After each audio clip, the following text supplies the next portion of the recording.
Boa noite a todos. Espero que tenha sido uma ótima segunda-feira. Estamos novamente aqui com o Jogue em Casa com o IPV, que é um oferecimento do nosso parceiro, Lanui Energy Drink, que está aqui conosco fazendo mais uma live com a nossa convidada, que é a Andrea Teixeira. Estamos só esperando aqui ela estar conosco, já estamos chamando aqui. Boa noite, dona Andréia. Como está a senhora? Tudo bem? Boa noite, Zé. Boa noite, pessoal. Já queria te agradecer aí pela, pela tua boa, boa vontade de nos atender nessa live, que para nós é muito importante, visto que ainda estamos nesse processo de pandemia e os nossos atletas, as pessoas que gostam de voleibol, têm tem esse caminho aí que a gente está proporcionando, que é essa interação. Andréia, vamos aproveitar bastante esse tempo. Eu sei que tens muitas histórias para nos contar, tens uma carreira muito vitoriosa, né? Não só na questão do voleibol, mas também na parte corporativa, que depois nós vamos estar falando um pouquinho dessa outra transição. E fica à vontade para se apresentar para todos aí. Eu sei que a grande maioria já conhece, mas é sempre bom contar um pouquinho da tua história. Todos os nossos convidados têm essa necessidade, que eu acho que é muito legal. Então, Zé, primeiro quero agradecer o convite, né? Até dentro do nosso meio a gente brinca um pouquinho que os atletas mais antigos estão sendo lembrados agora nessa época tão difícil que a gente vem passando e que é muito bacana a gente poder contar um pouco da nossa história, os atletas novos poderem nos conhecer e a gente também reviver um pouquinho do nosso passado, né? Recentemente passou jogos nossos, enfim. Mas para quem não me conhece, meu nome é Andréa Teixeira, fui atleta profissional de voleibol, atuei pela seleção brasileira e encerrei minha carreira no vôlei de praia. Andréia, Brevemente falando. não, mas André, e o que que te levou a ser atleta de voleibol profissional? Conta um pouquinho daquela, porque como a gente tem muitos jovens assistindo, os nossos jovens, né? O que que despertou? Quem foi o teu professor? Se foi um professor, se foi um treinador? Enfim, quem te empurrou para esse mundo mágico do esporte? Então, Zé, existe um ditado que eu também não acredito muito, não dou muita trela para isso, que diz que o atleta ele nasce desde cedo. Eu já acho que os pais incentivam os jovens a serem o que são, né, como atletas. E eu tive um incentivo muito grande da minha família, desde nova, a fazer atividades que não eram determinantes para que eu seguisse um futuro, mas sim para que eu desenvolvesse a coordenação motora, para que eu desenvolvesse, gastasse minha energia como criança, e isso acabou desenvolvendo minha aptidão para a modalidade do voleibol. Mas eu fiz atletismo, fiz natação, fiz judô, fiz ginástica olímpica, tudo um pouco eu fiz. Até realmente entrar no vôlei e me encantar e despertar em mim algo que realmente me interessou para seguir uma carreira. Então, eu sou paulistana, para quem não me conhece, sou de São Paulo, capital. Comecei no Centro Olímpico de Treinamento e Pesquisa, que é o COTP, conhecido lá como um grande projeto que tem para atletas iniciantes, feito pelo governo. Nesse projeto eu acabei me destacando, existia dentro desse polo. Ah, que legal. E depois que tu começasse nas categorias de base, qual foi o momento que tu pensou assim, poxa, eu consigo ser uma atleta profissional? Então, Zé, o voleibol, como eu falei, o voleibol ele veio assim, eu já tinha feito muita coisa, o voleibol veio e tomou um espaço enorme dentro de mim. Eu vou ser bem sincera assim, que quando eu tinha idade de muitas atletas, até atletas do que o Kid trabalha, 14, 15 anos, eu não tinha aquela coisa, ai, vou ser. Eu queria chegar, né? Idealizava uma seleção, porque eu via aquelas mulheres maravilhosas vestidas com roupa da seleção, Isabel, Jaque, e entre outras, e eu falava, um dia eu quero ser assim, mas não era uma coisa que eu mentalizava, que eu criava metas para chegar. As coisas foram acontecendo realmente. O que eu tinha dentro de mim, e sempre tive, tem até hoje, eu detesto perder, e eu sempre fui muito determinada no que eu quero fazer. Então, se eu colocava o objetivo de seguir, eu ia seguir, ia fazer. E com isso as coisas acabavam acontecendo. Então, tipo assim, eu era muito fominha de bola, Então, tinha treino a primeira vez que eu saí foi para ser infanto, né? Hum. Então, eu fui morar com 14 anos fora de casa. Então, tinha treino do juvenil, tinha treino do adulto. Eu ficava catando bola, sem ninguém pedir. Eu ia lá, ficava catando bola do juvenil, do adulto. E eu acho que isso também acabou mostrando um interesse para quem estava acima, né? Para os técnicos. Então, acabava sempre quando faltava alguém, vem que ela completa, mesmo eu não tendo o potencial das meninas. Então, isso Hum. tudo também foi acabando me motivando, querendo ver mais coisas, chegar mais longe. E com isso eu fui acompanhando o treino das meninas mais velhas, fui vendo como que eram as competições, e aí fui crescendo, fui galgando outros caminhos, né? Mas a base, ela foi maravilhosa, assim. Então, você acha que essa questão de você fazer sempre algo a mais, você criou uma oportunidade para você, então, na verdade, porque como você era de categorias menores e estava lá e em categorias maiores, mesmo talvez não tendo o talento necessário para aquela categoria, você criou uma oportunidade, porque você estava lá sempre presente, sendo proativa, e isso também te motivou a melhorar, te qualificando como atleta. Eu acho que é mais ou menos isso. Você criou a oportunidade. Com certeza, Zé. Existe até uma palavrinha que a gente usa muito no nosso meio, que ele chama network, né? Mas o network, na minha visão, ele não é só o contato que você tem com as pessoas hoje no business para você criar oportunidades no teu trabalho fora o esporte. No esporte também, se você cria network. O que é ter network no esporte? É você ter dedicação, as pessoas verem o quanto você mostra que você quer aquilo para si, o quanto você se dedica para chegar em algum lugar, e quando surgir uma oportunidade, com certeza você vai ser a primeira pessoa a ser lembrada. Mas porque você está buscando aquilo, você está inserido dentro daquele meio onde você quer chegar. Né? A gente brinca até e fala assim, se você quer evoluir, você não vai evoluir treinando com as pessoas que têm o teu nível abaixo de você. Você vai evoluir se você estiver no meio de pessoas que estão acima de você. Que é a única maneira de você saber que você pode chegar a mais. Né? Então eu acredito, sempre acreditei nisso, sem saber. Mas sempre acreditei nisso, que eu podia estar mais se eu estivesse no meio das pessoas grandes. Que legal. Isso é importante para não só os atletas, mas as pessoas que estão vendo de uma forma geral buscarem alternativas, buscarem aprimoramento, que eu acho que isso que é o mais importante, porque se fala muito, a pessoa não tem a oportunidade, mas a oportunidade ela se faz, né? Então acho que isso que é muito importante. E esse teu depoimento ele casa muito bem com essas situações que a gente fala muitas vezes para o atleta que, poxa, eu não consigo jogar isso, aquilo, mas ele também não busca o a mais, e ele não busca isso, se qualificar, na verdade. Então isso é fantástico. Já queria, Com certeza, viu? sim, sim, André, já queria dar aí um abraço no pessoal que está entrando na live agora, tá os nossos senadores, o Matheus, o Lucão, teu marido, o Kid, aí está apavorando, né, como sempre, né, faz parte dele, o Josué. Eu já expulsei ele do quarto, falei, não, vai para outro lugar, deixa eu aqui. O pessoal, o Serginho, amigo meu lá de São Paulo também, o Rafa tá aí, Adriano, enfim, tem várias pessoas que a gente, à medida que elas vão entrando, eu vou mencionando. Também deixo Eu tô vendo também, tem minhas amigas do Master, beijo grande, o Adriano Isso, trabalha comigo na imobiliária também, depois a gente vai legal. falar, bem legal. Pessoal, também fiquem à vontade, que a gente acaba sempre, quer dizer, eu acabo sempre esquecendo de colocar, mas quem quiser fazer perguntas, fica à vontade, é muito interativo, assim, as coisas vão acontecendo. Pode deixar suas perguntas aí, que na medida do possível a gente vai passando para o André aí. Um abraço para o Ale também, o Ale que estatístico do Taubaté está aí conosco também, prestigiando, tudo gente boa aí, gente do bem. André, e a primeira vez seleção? Qual é o sentimento que a gente fez com o Kid colocou para nós a forma dele? Uma vez eu falei com outras pessoas que a gente sempre coloca, porque cada um tem uma emoção diferente. Qual foi a tua emoção de estar pela primeira vez na seleção? Então, falando da base ainda, né, ou do E adulto? não, na Da primeira base. vez que você foi para a seleção brasileira mesmo, que você vestiu aquela amarelinha e viu, poxa, eu sou seleção brasileira. Então, assim, quando eu saí da Lufkin, eu fui para a Pirelli, que aí o pensamento da Pirelli já era um pensamento mais profissional.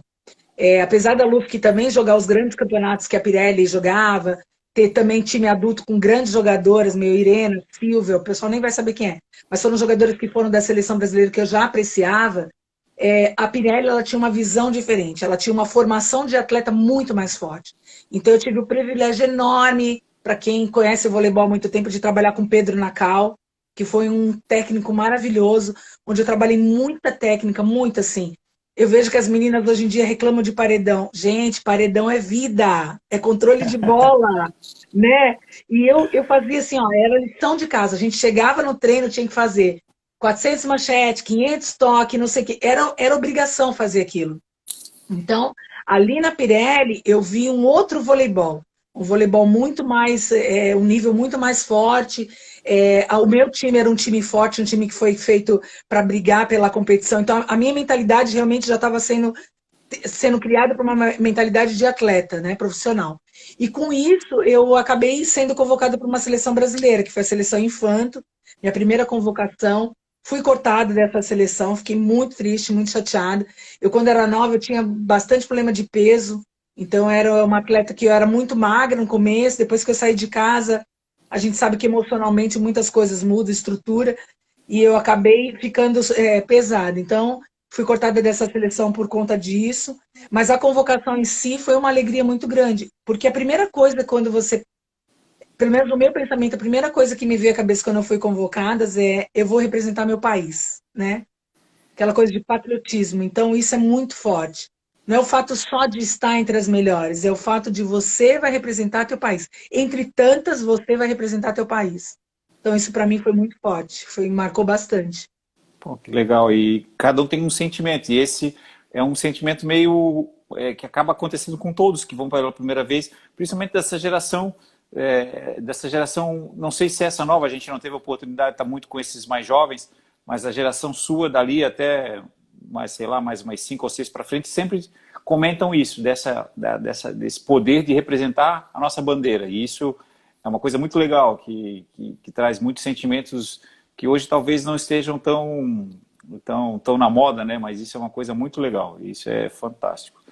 Andréia, conta um pouquinho, que eu acho que é uma das tuas maiores conquistas, e a gente aproveitou a semana, né? Deixasse teu depoimento, e acredito que e tem muitas pessoas vendo, como é que foi ganhar de Cuba no momento que o Brasil só perdia?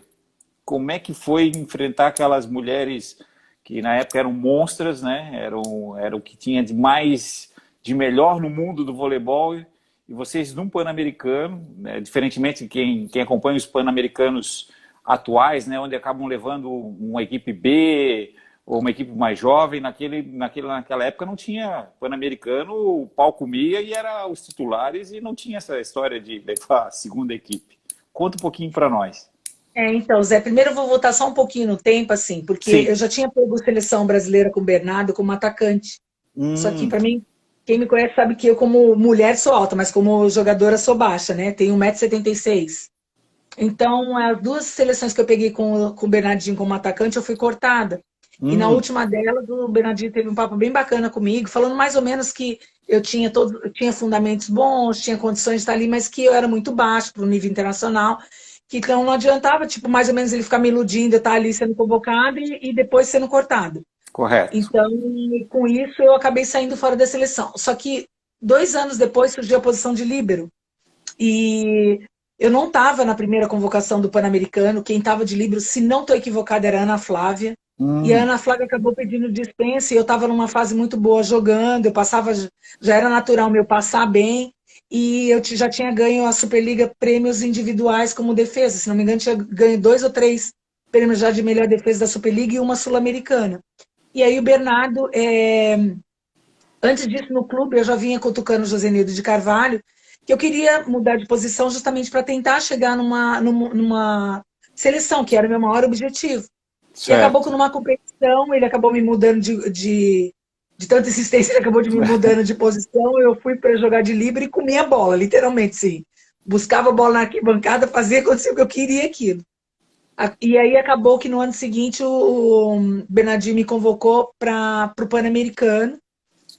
E ali foi incrível, assim, Zé, porque a evolução da seleção eu já vinha acompanhando anos atrás, né? Quando o Bernardinho assumiu, que se não me engano foi final 93, 94, ali ele assumiu a seleção. A evolução da seleção ganhando jogos importantes, fazendo jogos duros contra Cuba, coisa que não acontecia. A própria maturidade da seleção brasileira feminina, que contra Cuba tinha uma postura meio de amizade, passou-se a ter uma postura profissional, onde as cubanas não gostaram disso. Em Atlanta 96, a primeira vitória do Brasil realmente num Grand Prix, que foi um campeonato grande, mesmo tendo perdido em casa a final. Então foi um processo que a gente foi acompanhando. Hum, E aí, quando aconteceu o Pan-Americano, assim, muitas pessoas falam, perguntam, mas você estava jogando contra Cuba? Você tinha... sinceramente, Zé, pode até ter acontecido, mas eu não me recordo de ter visto, colocado Cuba como um bicho-papão. certo. Até porque eu acho, por eu não ter participado desse processo que as meninas passaram, né? Que estava Sim. ali no nosso grupo, a Virna, a Leila, então a Fofão, elas passaram por esse processo todo de conquista, né? De perdia para Cuba, e teve todo esse processo de vitória. E então, ali para mim foi mais o jogo. Então, quando nós ganhamos a classificação, aí sim que eu vi a grande rivalidade, eu senti na pele a grande rivalidade. Hum. Porque Cuba passou a falar um monte de coisa, dizer que nós ganhamos porque era classificação, que na Ah, final a gente iria ver o que era jogar de verdade. Então, realmente, todo mundo esperava aquela final nossa contra Cuba. É tanto que os outros times, eu vou te falar, nem lembro o jogo contra Estados Unidos, que era uma grande equipe, Daniela sim. Scott e companhia. Eu não lembro desse jogo. O jogo que realmente me marcou foi o jogo contra Cuba. E na final foi aquilo que todo mundo viu, né? A gente realmente sentiu o primeiro set, a pressão. Entramos no jogo no segundo set, conseguimos virar o segundo set, perdemos o terceiro set, estávamos perdendo o quarto set, quando aquelas danças das cubanas nos motivaram de uma forma maravilhosa, porque ali, por mais que a gente queria, mas eu acho que ali foi a gota d'água para mexer com o nosso brilho. E na minha opinião, assim, a entrada da Lili foi o grande espetáculo, né? Então a Vina já estava jogando muito bem a partida, as meias, mas faltava uma outra jogadora para compor com a Vina esse peso, né? E foi isso que aconteceu com a entrada da Lili. Então a Elisângela jogou muita bola e a gente conseguiu ali realmente achar a coesão do time e ganhar de Cuba. Foi incrível, incrível mesmo. Eu E imagino. coincidentemente, desculpa, Zé, Não, não. coincidentemente, a última, porque assim, o Brasil ganhou de Cuba num processo, nos processos dos anos, mas nunca tinha ganhado uma final, um campeonato importante. Certo. A última derrota que foi num campeonato importante, que se não me engano foi no Grand Prix, em casa, em 96, foi 1º de agosto. E 3 anos Hum. depois, dia 1º de agosto, em 99, nós ganhamos de Cuba em casa. Ah, que legal. Foi bem legal. Esse teu depoimento é muito legal para as pessoas entenderem que hoje, óbvio, o voleibol feminino tem muito mais equipes, é, como o Brasil, tem rivalidade com outras equipes, os próprios Estados Unidos, né, que vencemos aí em final olímpica, mas naquele momento era uma rivalidade muito, tinha, como você colocou, né, a pessoalidade, tinha realmente, a gente viu que na Olimpíada deu briga e etc. E isso é muito legal para quem viveu isso, quem estava lá e pôde participar desse processo. Acho que é fantástico, realmente. Sangue, sangue, Zé! Uma outra coisa importante aqui também, mandar um abraço para o professor Paulo Kepler, que mandou alguns atletas nossos que nós tivemos aí ao longo do processo, o Everton, um amigo meu de Portugal, tem um monte de gente aí mandando um abraço para ti, Edilene, Sim, a Schneider, se eu não Edilene, me... meu Deus. A Edilene começou comigo também no Centro Olímpico. Ah, É amiga minha sim, até hoje, maravilhosa. Moramos juntas no Rio. Grande beijo. legal, Cida legal. também. Nossa, um monte de amiga minha. Beijo! Isso é fantástico, né? Isso que a gente consegue proporcionar nas nossas lives. Aproveitando esse momento, as nossas lives nós temos vários parceiros do voleibol, né? Bidusky Lanches, Santa Paulina Corretora de Seguros, Investe Alto, Alog Transporte Internacional, Hotel Parador da Montanha e o nosso parceiro da segunda-feira, que é o Lanui Energy Drink, nosso energético aí que nos dá essa forcinha aí na segunda-feira. Legal. Andréia, e essa tua transição para o vôlei de praia? Conta um pouquinho dessa tua transição, que também foi vitoriosa, por sinal. Então, Zé, todo mundo fala, André é louca, né? Saiu da quadra em pleno auge de carreira. Mas assim, ó, Zé, tu é casado, quem é casado sabe disso. Tem uma hora que, no meu caso, era eu e o Kid, grandes atletas. E os dois estavam no auge da carreira, os dois na seleção brasileira. A gente vivia em grandes clubes, contratos bons, mas tinha uma coisa, nosso casamento não tinha casamento. A gente se via de 15 em 15 dias, de mês em mês, porque a gente não tinha um clube que pagasse a mesma coisa para mim e para ele num determinado local, então a gente morava longe. E isso tem uma hora que começou a fazer falta. Então eu comecei a sentir muita falta da minha família, né? Do meu filho com o meu marido, da estrutura familiar. Então, em 99, depois do Pan-Americano, eu passei um processo bem difícil no BCN. Na época, o Sérgio Negrão era meu técnico, uma pessoa que respeito muito. Na Pirelli, um dos grandes técnicos que eu tive aprendizado enorme, foi meu técnico na Pirelli. Só que a gente sabe que às vezes incompatibilidades acontecem, e aconteceu Sim, isso no BCN. No BCN, a Ana Moser estava jogando com a gente, e a Aninha decidiu parar de jogar nessa época. E foi bem próximo da Superliga, faltava acho que um mês para a Superliga. A gente só tinha mais um campeonato de preparação, que eu não me lembro se era Taça São Paulo, era alguma taça, Copa Brasil, acho que era isso. certo. E a gente não tinha mais nenhum atleta que suprisse o que a Aninha era na época. Hum, Então, o Sérgio Negrão me fez uma proposta, falou assim, Andréa, você não quer voltar a atacar nessa competição, pelo menos até eu conseguir alguém para jogar, né, na ponta? E como eu passava, e fazia muito tempo que eu não estava atacando, Zé, ninguém sabia, lembrava mais, que você sabe que característica de atletas, de atacantes, a gente faz marcações e a gente acaba pegando, né? óbvio. Fazia 2 anos que eu não atacava, então eu falei, vou brincar, né? Para mim foi festa. E realmente, joguei a Copa Brasil, joguei muito bem, porque passava já era uma coisa natural. E como ninguém lembrava de mim atacando, eu só melava, bloqueio, usava, enfim, estava bem. E Certo. aí, que na minha cabeça, quando começasse a Superliga, eu iria voltar para minha posição. E minha briga direta na seleção era com a Ricarda. A Sandra Hum, também estava na seleção, porém, na minha época do Pan-Americano e do Grand Prix, foi a Ricarda. E aí o Sérgio chegou com a novidade dizendo que a Ricarda era a nova contratada do time. E aí hum, eu fiquei bem chateada, lógico, né? Porque eu recém-campeã do Pan-Americano, a Ricarda recém-campeã do Grand Prix. Eu sabendo que eu fazia bem minha posição e que eu iria dançar, porque a Ricarda não atacava mais por causa de problema de ombro. E aí foi onde ele anunciou, a André vai ficar atacando e a Ricarda vai vir de líbero. Só que o hum. banco, na época Bradesco, vetou essa contratação, porque eles viram que não tinha nada a ver. Eles tinham na carteira deles uma atleta que tinha sido campeã recente, líbero boa, para que contratar outra líbero boa? Só que Sim. mesmo assim, na cabeça do Sérgio, que não entrava naquele momento, ele acabou adaptando a Arlene, que era uma excelente atacante, para líbero e me deixou de líbero na competição. Então aquilo foi me deixando muito chateada, eu não consegui jogar e realmente eu não tinha mais nível para jogar como atacante, não tinha nível, não tinha cabeça para jogar como Hum, atacante. E aquilo foi me desmotivando até chegar no final da temporada, onde ele me voltou para a posição, mas eu já não tinha motivação nenhuma. E aí, em casa, a CBV me ligou pedindo a documentação para Sydney. E em casa eu conversei com o Kid. Falei, olha, Kid, eu quero engravidar. Ele falou, você é louca, você está convocado para uma Olimpíada, como você vai engravidar?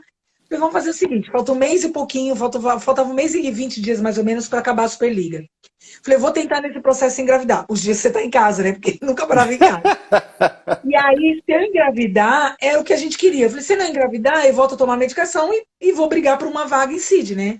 Até porque ia ser uma briga dura, porque tava eu, o Ricardo e a Sandra pré-convocadas. certo. E aí, Zé, 20 dias depois eu engravidei, tive minha filha, feliz da vida. Nesse processo eu tive proposta para voltar a jogar do Minas, nesse mesmo ano. E em 2001, naquele grande time que foi campeão pelo Flamengo com o Luiz Omar.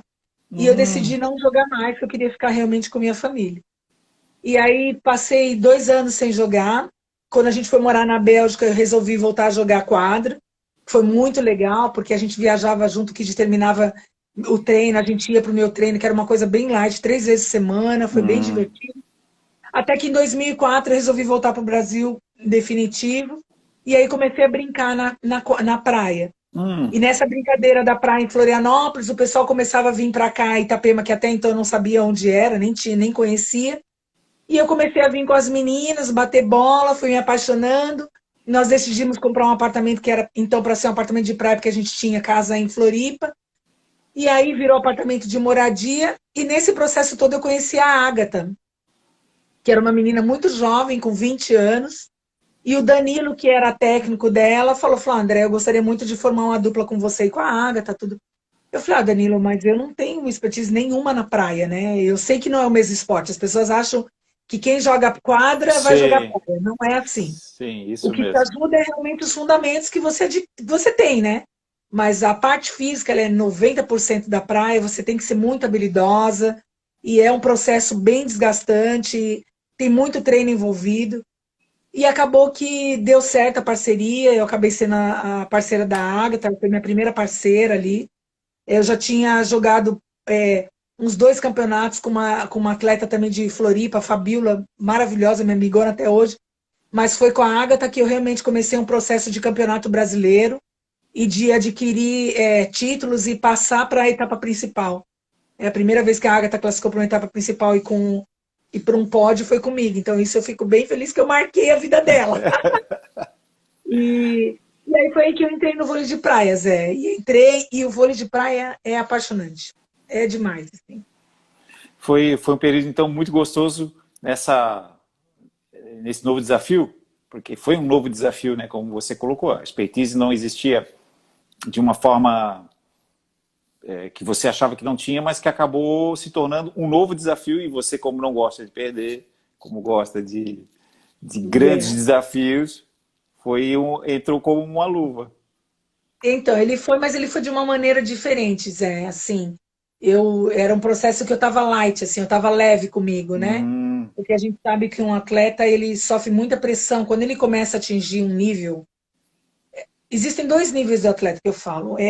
Ele atinge um nível sem ele querer, então quando ele se dedica, ele treina, ele rala, mas que ele quer chegar, mas ele não sabe que ele está chegando.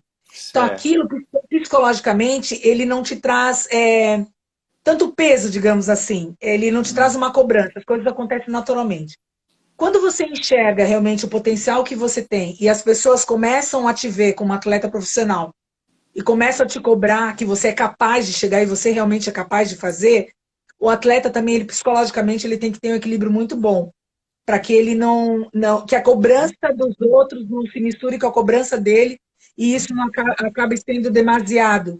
E ele passe, a coisa que é gostosa, jogar e se divertir, ele passa a ser uma coisa muito, não é compromissado, porque o compromisso você tem, mas ele passa a ser um peso e você não consegue desenvolver o teu melhor.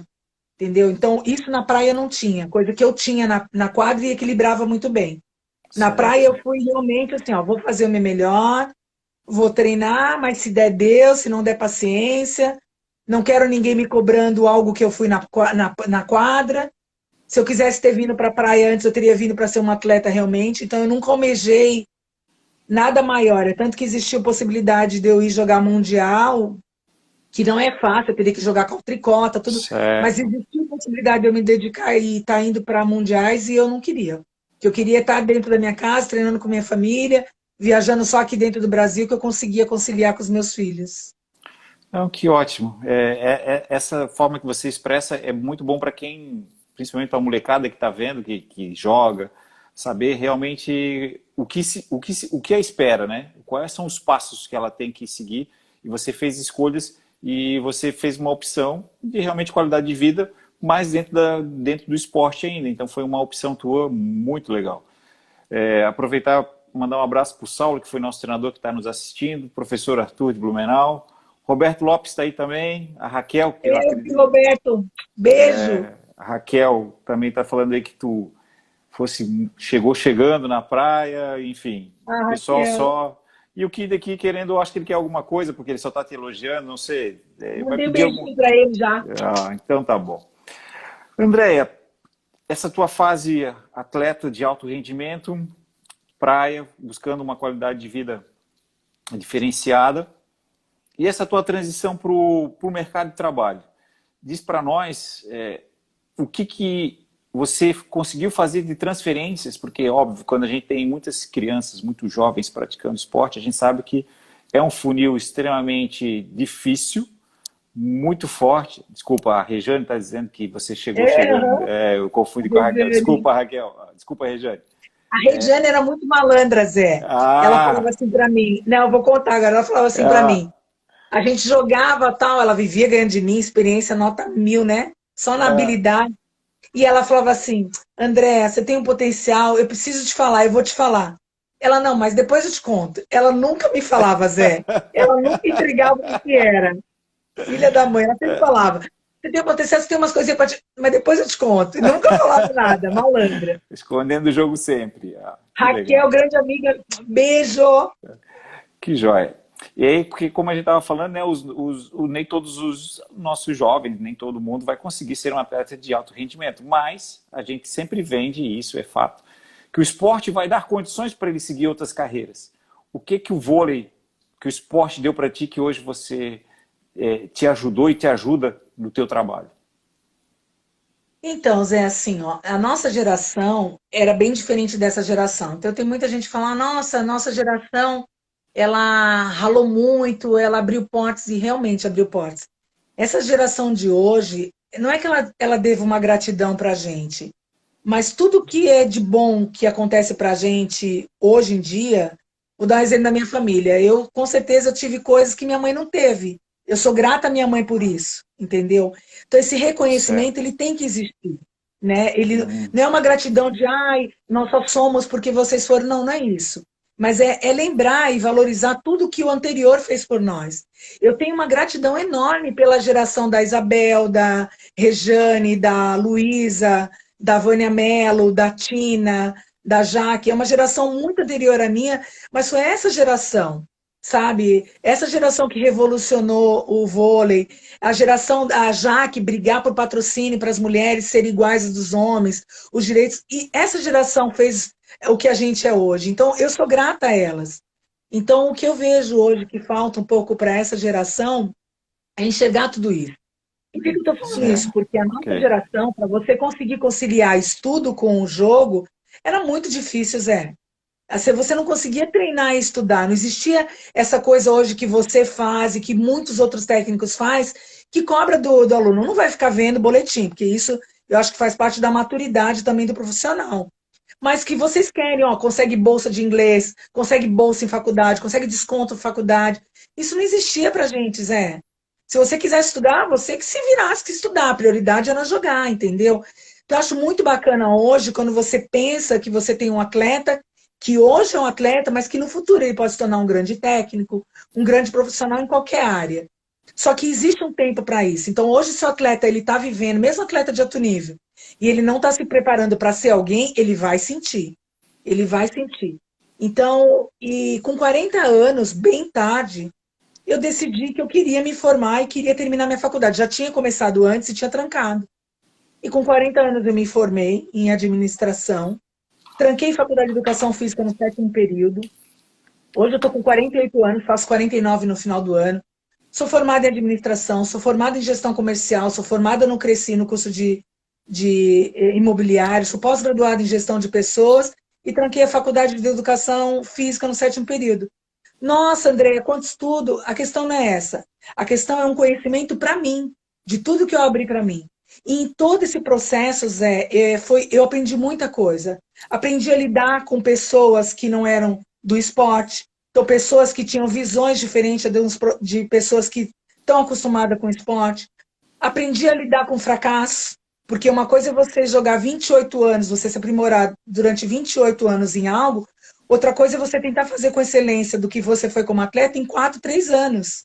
Então você fracassa. Correto. Aprendi a ter determinação em outros pontos que eu não tinha. Então eu acho que o esporte, ele complementa muito do que a gente pode ser como ser humano, né? Então hoje no meu trabalho, eu sou corretora de imóveis aqui em Itapema. O meu primeiro trabalho que eu tive após ser uma profissional não foi esse. Eu fui da área comercial de uma instituição de ensino que eu amo a parte da educação, acho fantástico, acho demais os professores assim. Só que eu aprendi a dar esse valor justamente estando no meio, vendo tudo que é possível passar para um aprendiz, né? Então, e depois migrei para o ramo imobiliário, onde acho que o principal de tudo que eu coloco, e que graças a Deus eu sou bem elogiado pelos meus chefes, né, o Rafael e pelo Juliano, é organização e pontualidade. E isso eu tenho certeza que eu trouxe do esporte. Com briga ou sem briga, pagando churrasco para os outros, porque a gente pagava minutos de atraso, mas isso me Tinha fez ser uma caixinha. pessoa pontual, caixinha, me fez ser uma pessoa pontual, uma pessoa organizada. Que ótimo. Isso a gente sempre enfatiza para os atletas, para o iniciante que está entrando no esporte, que você vai levar sempre algo muito positivo. Esse teu depoimento ele é muito pontual e importante, André. É demais. André, queria falar uma coisa que hoje, não é que ele está na moda, mas um fato que acabou acontecendo e está movimentando o mundo inteiro é a questão do racismo. Tu sentisse isso em algum momento da tua carreira? Tu passou por isso, viu isso? O que que tu tem para falar sobre esse momento, que é um momento muito delicado, que é um assunto muito delicado, que cada um tem as suas visões, né? Com certeza. Porque existe o racismo da cor, mas existe muitos outros tipos de racismo, né? Mas o que que tu, no esporte, que a gente tenta ser mais igualitário possível, né? Que o esporte é muito meritocracia e não apenas uma cor, uma questão social. O que que tu fala sobre isso? Qual é o teu posicionamento quanto a isso, André? Então, Zé, assim, dentro do esporte, eu, graças a Deus, nunca passei por isso. Passei fora do esporte, né? Como uma pessoa comum, entrando em loja. Isso já me aconteceu, minha filha já Hum, passou, meu marido já passou. E é uma situação muito delicada e muito triste a se falar. Principalmente quando acontece no nosso país, que a gente sabe que o nosso país ele é a base de pessoas pretas, né? Então as pessoas brancas são a minorias, porque quando eu falo pessoas pretas, são pessoas que descendem também dos negros. isso mesmo. Então é muito forte isso no nosso país. E então não deveria existir, mas infelizmente existe. Então hoje existe uma guerra que ela estava apaziguada e ela voltou à tona. Ela estava apaziguada, mas não estava esquecida, entendeu? E hoje ela voltou à tona e vem infelizmente trazendo muitas outras coisas que eu acho que estavam incumbidas dentro das pessoas que brigam por direitos, né? Só que Hum, eu realmente concordo com você, existe vários racismos, mas eu acho que o racismo da pele ele é muito forte ainda. E isso é muito triste a gente ver, a gente acontecer, a gente sentir, né? Independente, eu acho que da situação financeira, independente do que você foi, do que você fez, eu acho que o ser humano ele devia estar acima de qualquer coisa, acima de pele, acima de qualquer coisa. E o racismo, Zé, ele acontece em mínimas coisas, né? Que nem a gente estava assistindo sexta-feira, eu e o Kid assistindo a Globo, aqui, né? O programa que passou. Para mim, aquilo é uma forma de racismo. Para mim, aquilo foi uma forma de responder algo que eles erraram. Que foi. Isso aconteceu porque eles reuniram repórteres brancos falando a respeito do racismo. Então, foi uma forma dele. Ele acontece, às vezes, sem a gente sentir, mas ele acontece, entendeu? Nas mínimas coisas. Então, são palavras que as pessoas desconhecem, como mulato, como fazer nas coxas, são tudo coisas que foram levadas lá atrás, que foram trazidas pelos negros, né? Então, ele é uma coisa muito funda, que precisa ser muito bem estudada, né? As pessoas que têm a pele morena, não admitirem que são descendentes de pessoas negras, né? Não admitir que é preto, entendeu? Então, é tanta coisa assim que eu vou te falar uma coisa, ele dói. Quando a gente se aprofunda nele, ele dói. Para quem é e para quem vive, dói. Infelizmente, a gente teve um debate acontecendo dentro do voleibol recentemente, né, com duas grandes atletas, e uma delas, na minha opinião, está extremamente equivocada. Primeiro que eu acho que ela não deveria nem começar a falar do assunto porque ela não sentiu na pele. Eu acho que as pessoas que não sentem realmente na pele ou não brigam por isso, não lutam por isso, não é aproveitar o momento para falar, é realmente levantar a bandeira e fazer. Elas não deveriam nem falar sobre racismo, sabe, Zé? Não deveriam falar porque elas nunca sentiram, elas não sabem o que que é. Eu já vi minha filha chegar chorando em casa porque as meninas do colégio dela de rico chegar para ela e falar que ela é favela, que ela não deveria estar ali. E você vai falar o quê? Eu falar para minha filha bater, para minha filha chorar? Eu falei, não, levanta a tua cabeça e vai lá e mostra que você não é, que você tem direito a estar nesse espaço que você tem. Entendeu? Então é complicado, Zé, é muito difícil. não, eu acredito, André, que realmente isso tem que ser debatido, isso tem que ser falado. Acredito que essa geração essa nova geração, eu quero entender que ela tenha, né, essa possibilidade de quebrar esses paradigmas, que eu digo que são paradigmas, né? Que a gente começa a escutar algumas coisas e como você falou, o racismo ele nunca deixou de existir. O Brasil ele sempre foi muito maquiado. Nos Estados Unidos as coisas são mais evidentes. No Brasil ele sempre é maquiadinho, assim, ele sempre Exatamente, maquiado, é a palavra perfeita. dá uma cota para alguém, dá uma oportunidade para o negro para dizer que estão dando espaço para ele, mas nem sempre ele vai ser o mais qualificado. Enfim, são coisas ruins. E essa geração, e eu fico entendendo que o Brasil, como você fala, as pessoas têm vergonha de dizer assim, a gente deveria assumir a culpa, porque o Brasil foi o país no mundo que teve o maior número de escravos no planeta Terra. Então você pensa assim, é um número muito grave, e depois o Brasil foi depois um país que mais teve tráfico de escravos ilegais, porque teve um período que a escravidão era ilegal e se fazia ainda.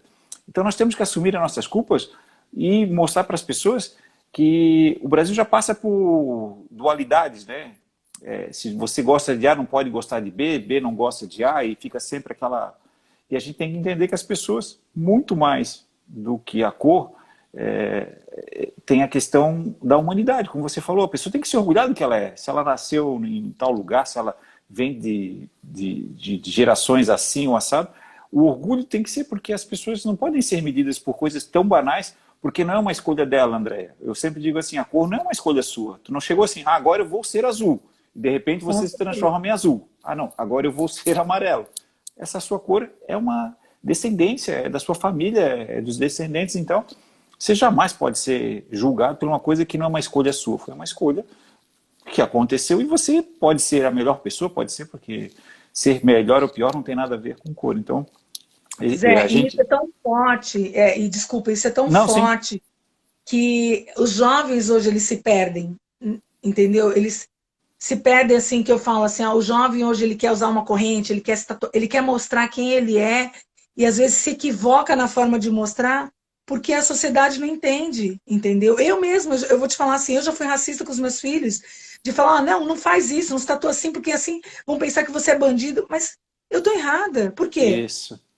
Porque só preto se veste assim, porque branco não se veste assim. Isso. Essa semana eu conversando com um amigo meu também, um preto também trabalha comigo, e a gente falando sobre os filhos, e ele pegou e falou assim, não, porque eu falei pro meu filho não se vestir assim, porque fica parecendo aqueles rappers americanos. Falei, amigo, você está sendo racista. É isso aí. Eu falei assim, sem perceber, ele parou, olhou para mim e falou assim, baixou a cabeça e falou, meu filho também falou isso. Eu falei, mas eu falei, não é você. Eu falei, eu também erro, as pessoas também continuam errando, porque a coisa, ela é tão... exatamente, ela falta ser debatida, ela falta ter uma abertura maior. Então, isso. Hoje, alguns jovens confundem, acham que falar palavrão, que não sei o que, é mostrar que... Não, você pode ser uma pessoa tatuada, você pode usar a roupa que quer, só que a educação ela não tem nada a ver com cor de pele, isso, entendeu? Você ser uma pessoa educada, você falar um bom dia, uma boa tarde, você falar línguas, você estudar, ela não tem nada a ver com cor de pele ou da maneira que você se veste. Então isso é uma coisa muito confusa ainda. Principalmente para os jovens, que ainda não aprenderam a se posicionar, entendeu, Zé? É um processo de transição muito grande, eu ainda digo que é um processo de transição. E como você falou, no Brasil nós temos o problema das maquiagens. E isso a gente está falando do racismo, mas a gente tem a questão das classes sociais, tem umas questões inúmeras que não vale nem a pena a gente estar falando aqui, até porque isso aí, o esporte já ajuda bastante. Eu acho que a gente fala muito disso na questão dos treinamentos, a gente tenta ser mais igualitário, a gente tenta mostrar algumas coisas, que é muito importante. E, enfim, mas a tua opinião porque, como você falou, só pode dar opinião quem passa pela situação. Ou quem realmente sempre foi um ativista, porque não quer dizer que você não possa estar defendendo uma causa que você não passou, mas você é um defensor já há muito tempo, não é um oportunista, como você bem colocou, não podemos ser oportunistas do momento. Então, acho que o que tu colocou é muito legal e isso tem que ser realmente, e dentro do esporte nós temos que colocar isso para as crianças, para os jovens, cara, que ninguém precisa ter personagem, você pode ser você mesmo. E como você falou, eu posso ter uma corrente gigante e ser uma pessoa extremamente educada, uma pessoa que não tem nada a ver, um estilo de vida. Não tem pessoas que têm o cabelo maior, cabelo menor, sem cabelo. Tem dread, não tem dread, não interessa. Isso mesmo. Interessa o seu comportamento perante a sociedade, né? Isso, perfeito. André, isso aí esse debate é importante, a gente fala muitas coisas legais, mas eu acho que isso temos que tocar também nas feridas, que eu acho que é importante. Estamos chegando em nossos 14, 15 minutinhos finais, André, a gente sempre faz uma brincadeira aqui, que é o nosso ataque e defesa. Eu ataco, você defende rapidinho, e defender você é muito boa, então... Ai, meu Deus do céu, que é uma pressão. Eu vou me dar mal, mas tudo bem. Uma perguntinha, tu faz a resposta e a gente conclui a nossa live aqui, que foi muito legal. Assuntos muito legais. Melhor jogadora de todos os tempos, Andréia? Ana Moser. Ana Moser. Melhor líbera?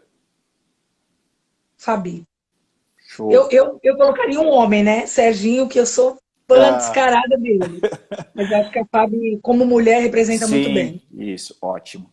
Tua partida inesquecível? Pan-Americano, Winnipeg. Tua derrota mais marcante? Zé, derrota eu não vou lembrar. Esse dia eu estava tentando lembrar, graças a Deus eu não lembro. Não lembro. Não, na verdade, assim, ó, teve um jogo de vôlei de praia, eu e a Ágata, uma Hum, final contra a Thalita e a Gisele. Eu acho que a Thalita jogava com a Gisele Gáveo. E hum. uma bola tava um ponto, a gente foi pro tie break, tava um ponto para as meninas, e a Ágata passou uma bola, eu fui levantar de toque e dei 2 toques. Ali é uma Ah, derrota que me deu, que é a única, na verdade, que eu lembro, assim, que foi mais marcante. que legal. Qual seria a melhor característica de uma líbera? A líbera, melhor característica, eu acho que Isso. um termo bem aberto, todo mundo conhece ter culhão, Zé. Assumir, porque é verdade. É difícil você ter, tipo, uma Virna, uma Leila, uma jogadora top do teu lado e falar, não, não, não, não. Você vai atacar e eu vou passar. Entendeu? Eu acho Ah, que é isso que tem que saber se show. posicionar. Show. Teu maior defeito? Teimosia. Esse é de muitos. Tua melhor qualidade? É, resiliência. E isso é muito importante. Isso é uma qualidade que o pessoal tem que começar a ter cada vez mais. Treinador teu de referência? Meu treinador de referência, Bernardinho. Tens um sonho profissional dentro dessa tua nova empreitada hoje como uma corretora de seguro, corretora de imóveis?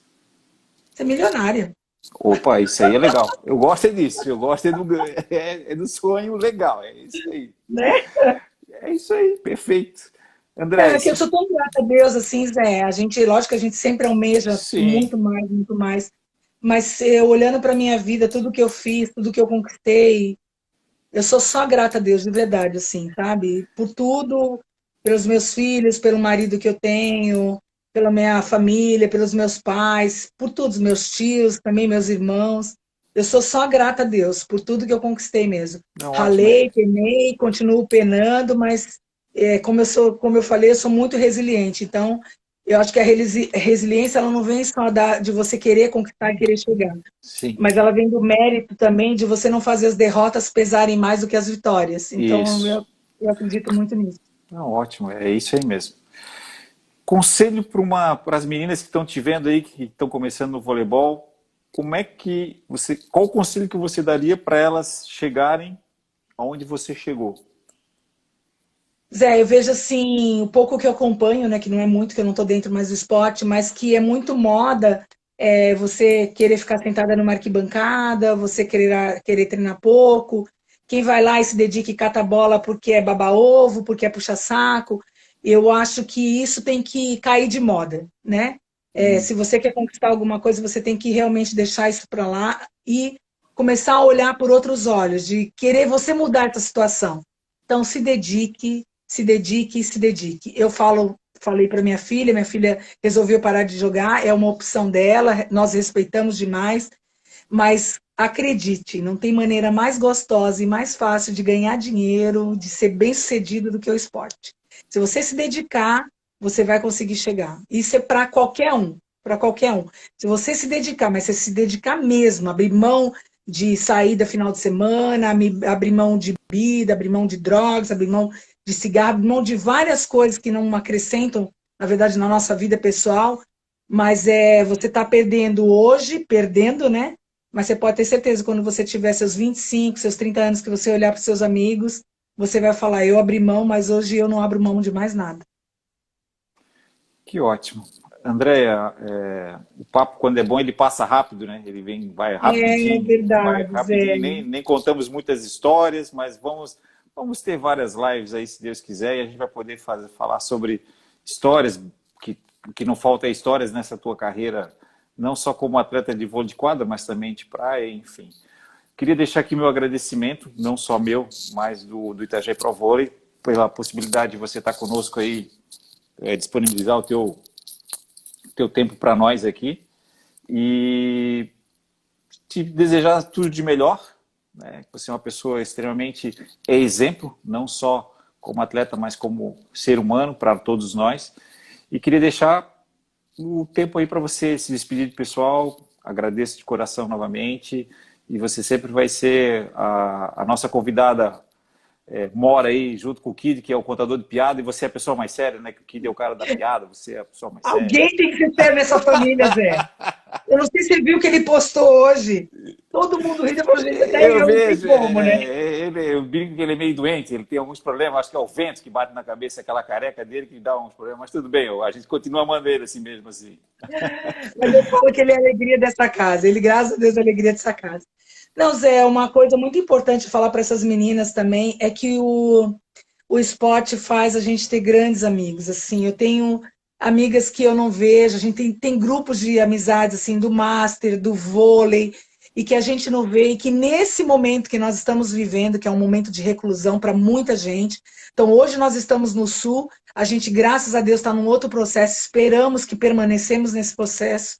Mas o pessoal que está no Nordeste, que está em São Paulo, eu tenho amigos fora até do país, estão num processo diferente do nosso, num isolamento bem rígido.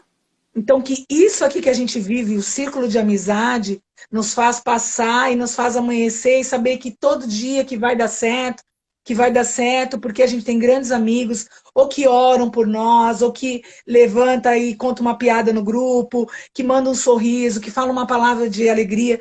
E isso é a base de amizade. Amizade que você não constrói da noite para o dia. Amizade que você constrói com o tempo, que você leva com o tempo. Então, é uma coisa que eu falo para os meus filhos: cultivem a amizade de vocês.